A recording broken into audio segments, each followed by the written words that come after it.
Have you guys seen the voting for the WNBA? It's been crazy. The All-Star voting has been wild.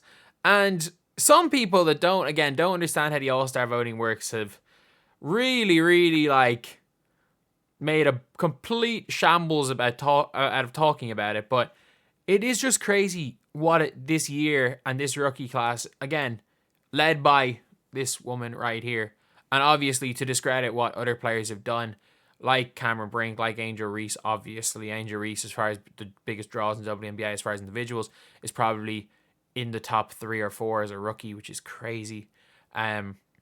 But what these players have done, I've again talked about in another video, what these players have done, as well as the players that have passed to bring the sport up to where it was right now, is crazy. But the All-Star voting just shows how big this sport has gotten, or how much it's grown. So before we get on, if you guys are new to the channel, subscribe. We are so close to 10,000 subscribers. We are literally less than 100 away. That is crazy. That is crazy. It's currently 3 a.m. I might actually just stay up. I might just stay up to get 100. That, I don't know if we hit it, but we might. We just might. But if you guys are new to the channel, please subscribe just to make sure that I get some sleep before the game tomorrow. But if you haven't seen this for the All-Star voting, this is what a difference a year makes to voting. And these All-Star votes won last year, 1 week after or before voting ended at the same time. The total votes for the top 5 vote getters this year is around 888,000. Last year was 144,000. So overall, there are 6 times as many votes as last year. So this was last year's votes. A'ja Wilson, 35,000. Breanna Steward, 32. Brittany Griner, 28. You had Jackie Young on 23,000. Then you obviously had like Jewel Lloyd, Sadu Sabali, Elena Deladon, Neka Wumake, Arike Ogunbowale, and Diana Taurasi with 12,000 votes. Like, to get into the top, whatever, I'm guessing 30 numbers here, I haven't counted it, you need 4,500 votes. This year, A'ja Wilson, 217, Caitlin Clark, 216,000. And I would say there's probably about 250,000 votes total. 250,000 people voted. I would think, unless you went in with, I'm not voting for A'ja Wilson out of just not voting for any of the American players, the US players, they're automatically on it. It's very clear that, you're an idiot if you don't have A'ja Wilson on your voting card. You would be genuinely just dumb. So unless you're not voting for her because she's already there automatically by default, then that would be the only thing that makes sense, because all these players with asterisks are there by default.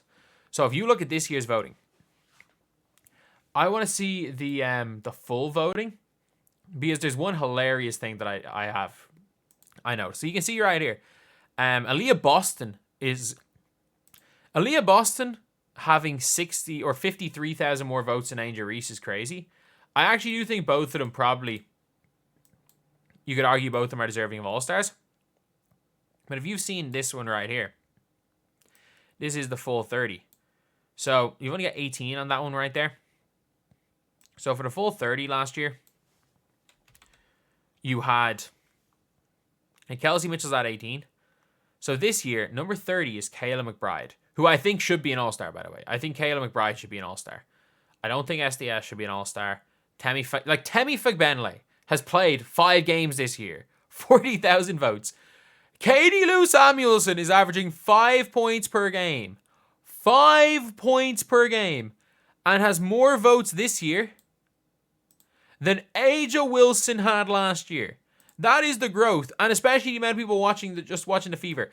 Kate Martin has 91,000 votes. Kate Martin is now very, very close to getting DNPs. Just based on the popularity of that Iowa team in this rookie class. But you can say, oh, they're just voting for their favorite players. Yeah, that's what the All-Star voting is. Zaza Pachulia led it in the NBA one year because the entire nation of Georgia voted for him. They made it like a thing. Like, it was the year where he got kind of close to making it. It was like an entire thing where the whole country of Georgia voted for him. And then he nearly made it one year. So the next year, everyone just made it a meme to vote for Zaza Pachulia.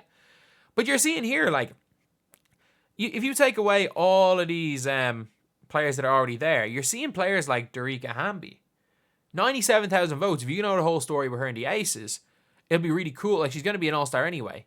Neko Wumake, 89,000. Dewana Bonner, 82,000. Jonquel Jones, 78. So, and like obviously Cardoso, 73. Whatever with the rookies, you're still seeing the players that really like are standouts this season are getting more votes than last year. So you're just seeing just the crazy growth in these voting. So I see some comments.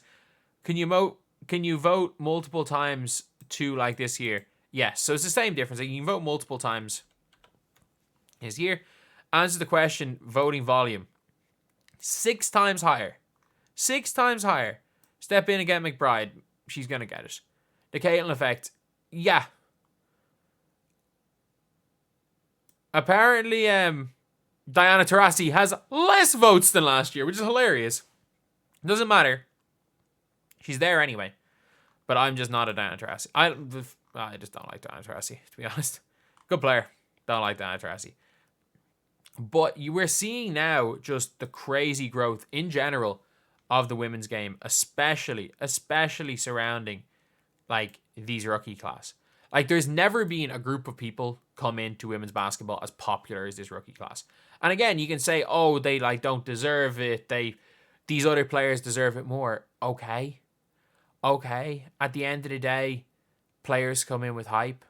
Was Jimmer Fredette the best college player we ever saw? No. If Jimmer Fredette was even was able to even closely, like if Jimmer Fredette came in as a rookie and averaged 6 and had a Steph Curry rookie year, and not rookie of the year rookie year, but if he came in and averaged 17 points a game,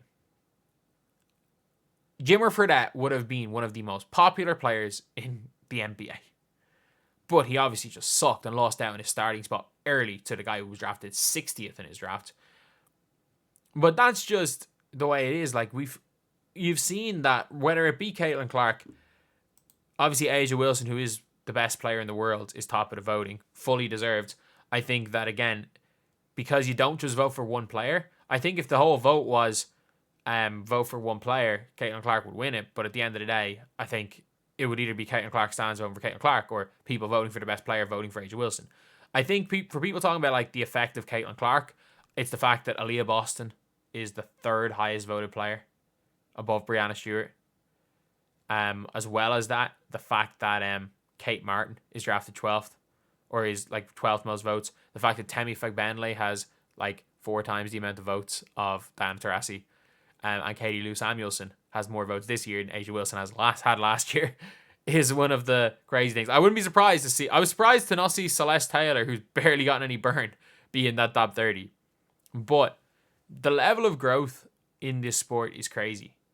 It is crazy year on year. And I think what Caitlin Clark has shown is that she can still, like, she's shown that people are still there to watch her. Like, the Chicago Sky game is more anticipated, and she's played game number 20. So for the amount of people saying the hype's going to go, I'm not sure it will.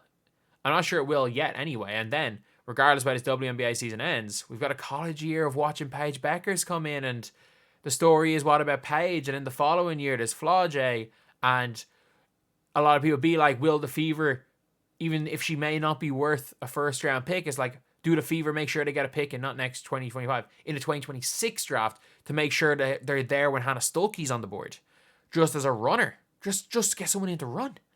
So things become interesting.